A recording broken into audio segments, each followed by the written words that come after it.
Sound Cartel. How can businesses stay future-ready in the age of AI while keeping compliance under control? In today's episode, Alan FitzGerald, CEO of Practice Connections Advisory, outlines the tech trends every business owner should watch to future-proof their company. He shares advice on reviewing outdated systems, choosing the right technology, and balancing AI-driven efficiency with human expertise. Then, Ilona Charles of HR consulting service Shilo explains how businesses can simplify compliance at a time when many businesses are struggling to keep pace with constant compliance and employment law changes. Ilona argues that most risks arise not from policies themselves, but from everyday decisions made by managers. And she shares practical guidance for managers that can support stronger workplace culture and performance. From Sound Cartel, I'm Grace Jennings-Edquist, and this is Business Essentials.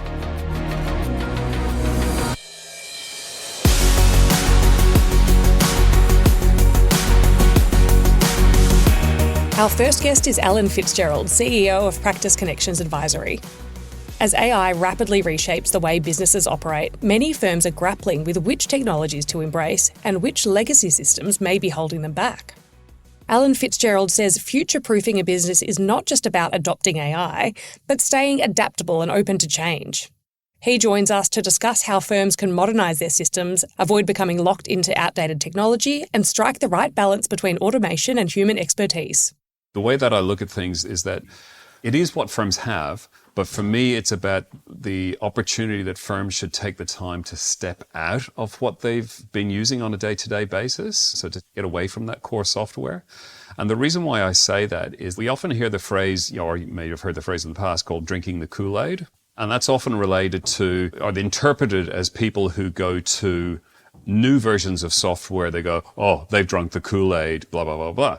When in fact, when you think about it in a lot more detail, it's the people that have drunk the Kool-Aid are the ones that have stuck steadfast to older technologies. And older technologies might be something that may only be 2 or 3 years old. It's considered old. But there's a lot of firms in Australia today that have technologies going back 20, 30 years.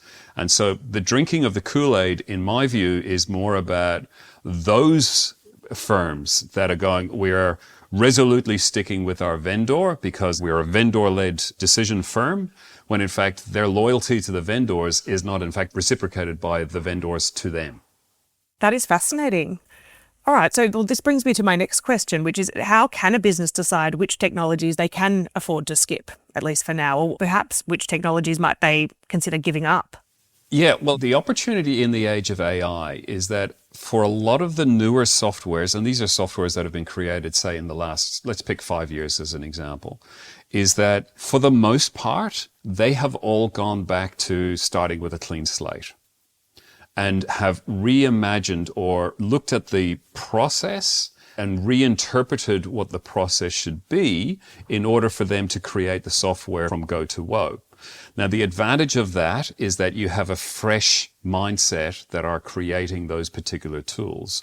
And going back to what I mentioned before about the Kool-Aid scenario, is that it's that when you have a fresh viewpoint as to how things are, how certain situations within firms, and accounting firms or within commercial business is looked at, it's actually, it's the grass may not be greener, generally is, but it's that opportunity about taking a look at what is possible for my business and who do I best talk to in that market who can basically point me in the direction of what should I be looking at? What tools should I be looking at in the marketplace? And I think that's really important is about stepping outside of your comfort zone because too many firms, particularly I focus primarily on accounting firms and their technology platforms.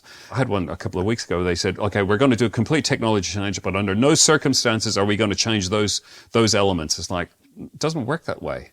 You know, you have to look at to see what else is out there so that your mind shift can be possibly changed. Or it may not be changed, but the thing is you have to look. And it's about that opening the opportunity to seeing what can I do as an individual because it is incumbent on me to have the best solutions for my team, for my business, and more importantly, for the clients. So looking ahead, say 3 to 5 years, and big question because technology changes fast, but what tech trend or AI developments do you see most likely to transform how businesses are run? Oh, look, it's the technology trends. I don't want to be to gaze into the crystal ball. It's very, very hard. I mean, AI really came into its own in 22. So it's 3 years ago. I mean, AI has been around for many, many decades, but really from an accessibility perspective, it was fully democratized with the release of ChatGPT. Then we had DeepSeek and we've got Copilot, and the end is nigh, so to speak. I think what's going to happen over the next couple of years, though, is there's going to be a reckoning with regards to which vendors are the ones that are going to survive in this market, because there's so much investment has been made. And one of the benefits of being at the age that I am is that I remember the tech wreck back in the 2000s, and this investment, and anything that mentioned back then, anything that mentioned the internet, got vast amounts of funding, even if it wasn't a viable solution. And the reality of it was people just discovered, it's like, oh, this is actually, just because it's got the word internet in it, it's not viable. And the market crashed. And I think there's going to be a day of reckoning with the AI, because everybody's putting all the eggs into one basket. But it's not so much that, but it's also the platforms, so that you're talking a lot more hardware is going into the back end of AI. And there's going to be a day of reckoning. That's the first thing I think is going to happen, not wanting to be a doomsayer or whatever.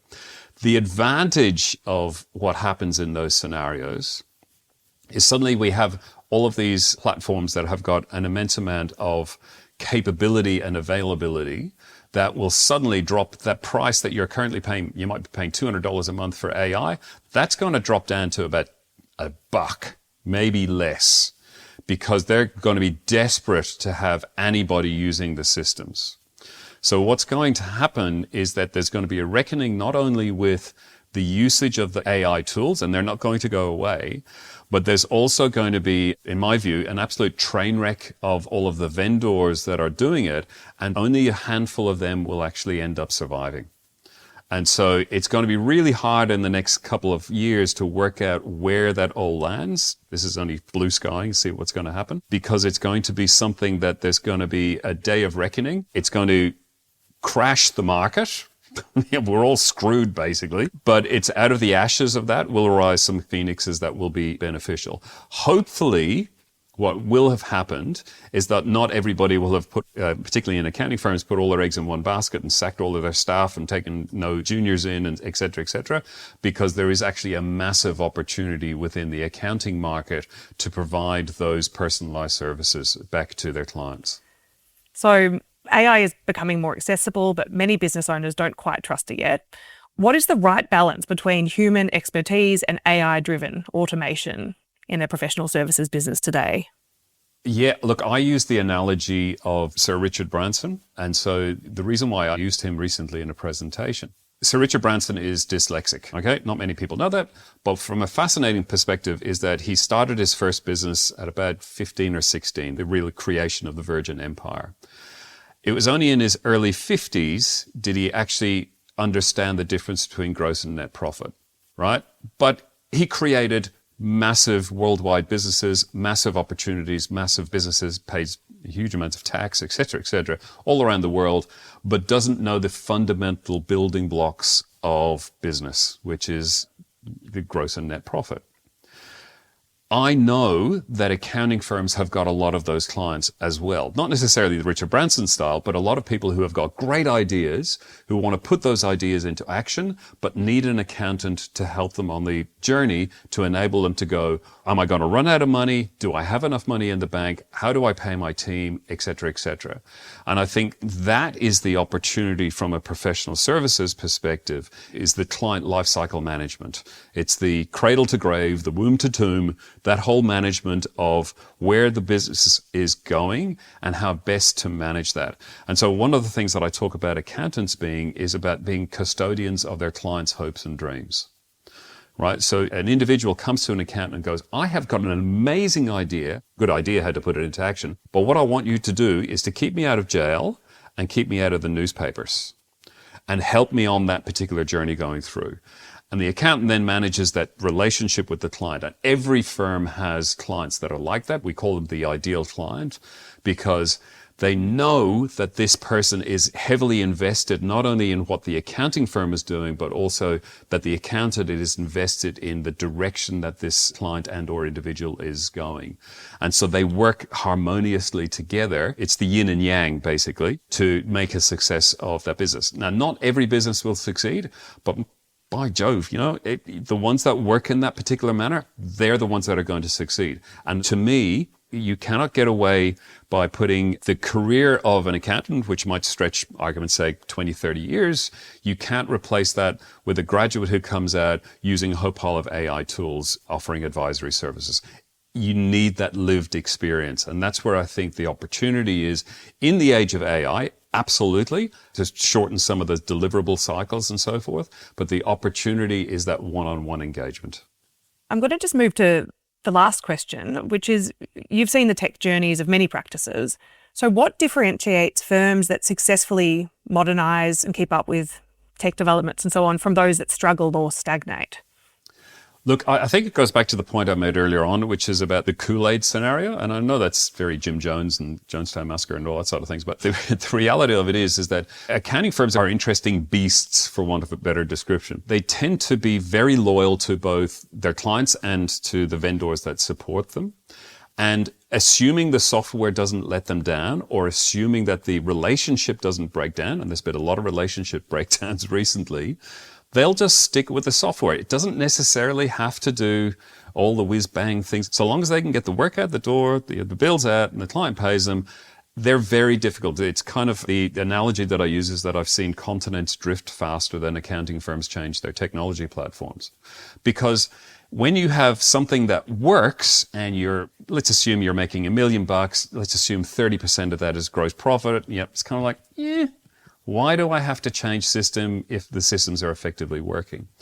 Where it will become a challenge is the expectations of those clients, the lowering of the availability of staffing resources to do that work for those jobs. And that kind of forces the hand of the firm to go, you know what, one of the things I've said for a long time is there isn't a shortage of work, there's an abundance of opportunities. The opportunity is to go, can we do something better? How can we get the better technology so we have less pressure on our team? The team will want to stay. We give them the right tools.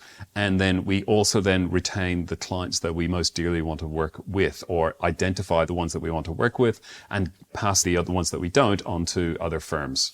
And I think that's the catalyst. I follow an American professor, and one of the things he talks about is behavioral change. 3 things have to occur simultaneously.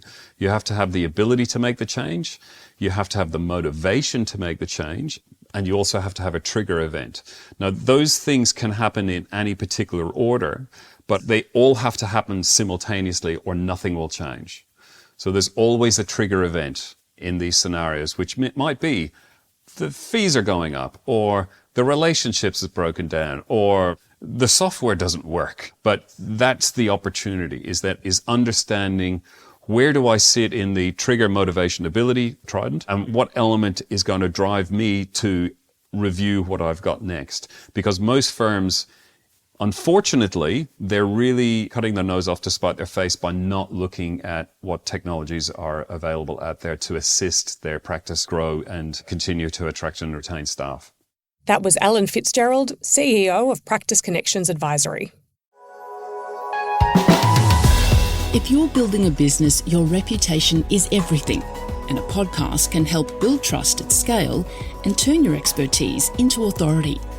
Sound Cartel's new Thought Leader package is designed for business owners who want impact without the overwhelm. So we handle the strategy, production and launch, while you can stay focused on what you do best. You can book your free 20-minute strategy call at soundcartel.com.au.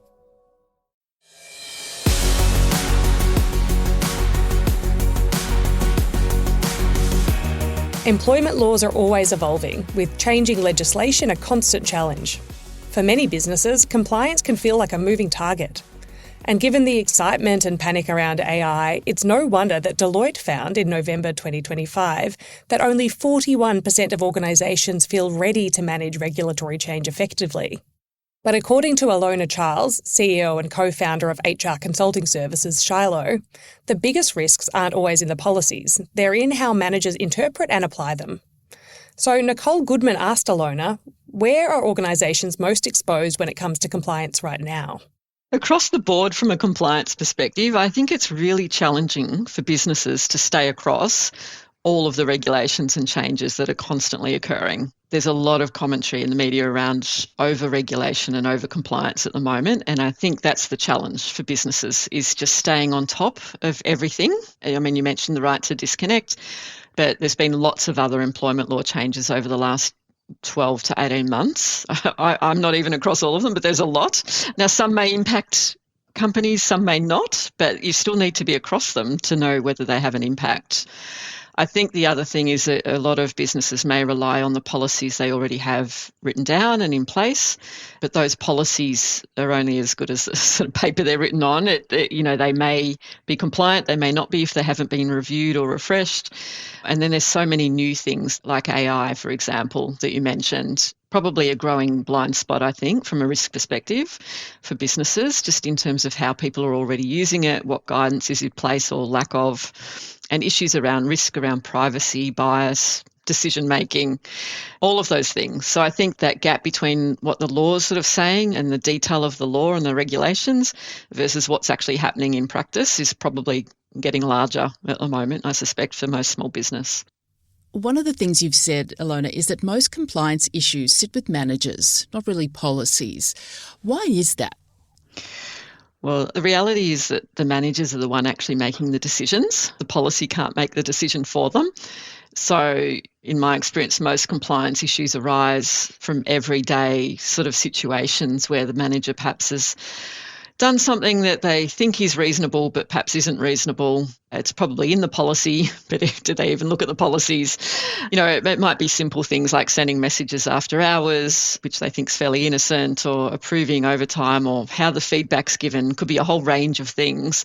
But at the end of the day, it's a person making those decisions. The policy's just a guide, to be honest. If managers don't understand what's reasonable, then that's where the risk creeps in. The policies could be the best policies in the world, but if you don't act on them, they're pretty useless. So what does good look like then when it comes to giving managers practical guidance on what's reasonable or even urgent? Yeah, look, I think that's a really great question, because I think so often we blame managers for not doing the right thing, or it's the manager's fault.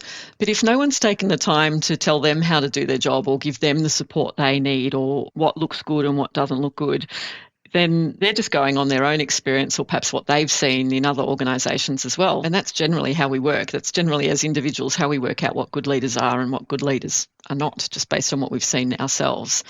But I think, once again, looking at real life examples, not legal language, just what are the real examples in the workplace that make sense to the manager and the employees. Clear guidance on what counts as urgent, what can wait, what will depend on the context they're working in.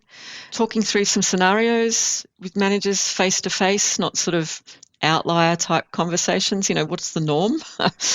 And I think just giving managers the confidence to make the call. I think, I hate this word, but I'm going to use it. There's sort of empowering people that they feel like they are equipped with the right tools, resources, information to make those decisions themselves. And then when they do, that you actually back them.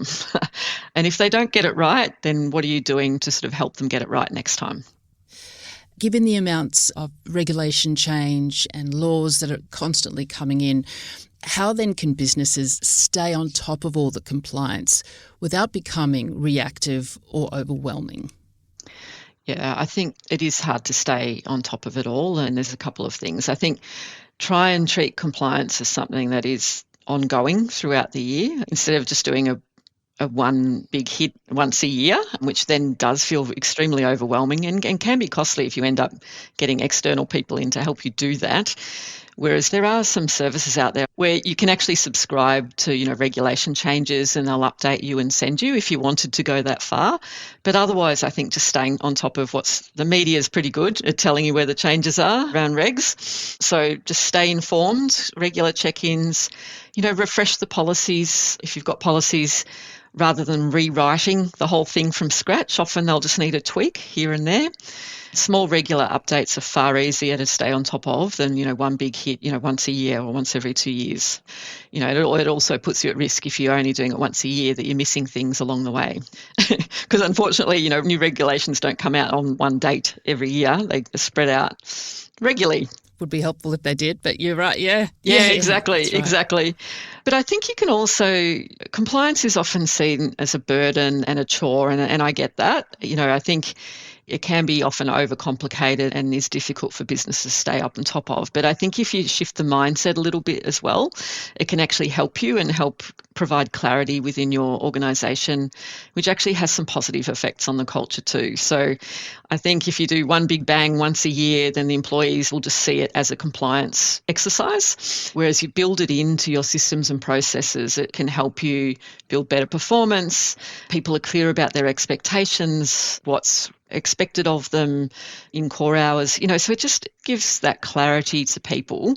And I've just found clarity it's probably one of those under talked about concepts, because role clarity and clarity of expectations, I think, can make a massive difference for everybody in the organisation. So, and I just think having those boundaries and seeing the leaders behave in a way that meets what's stated as the objective for the organisation as well, that helps build a healthy culture. So I think staying on top of things, not letting it get out of control, and then shifting the mindset around the purpose of compliance within the organisation or business, not just as something we have to do, but something that actually can help us and support our employees to do a better job overall.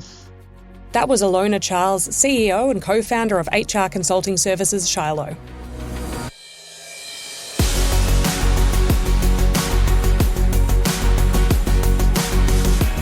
Thanks for joining us for this week's episode.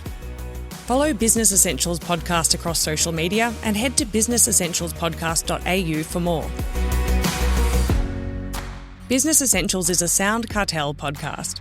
Producers are Nick Schillberger, Nicole Goodman and myself. Technical production is by Pete Letts. I'm Grace Jennings-Edquist. Thanks for listening. We'll bring you more Business Essentials next week. Sound Cartel.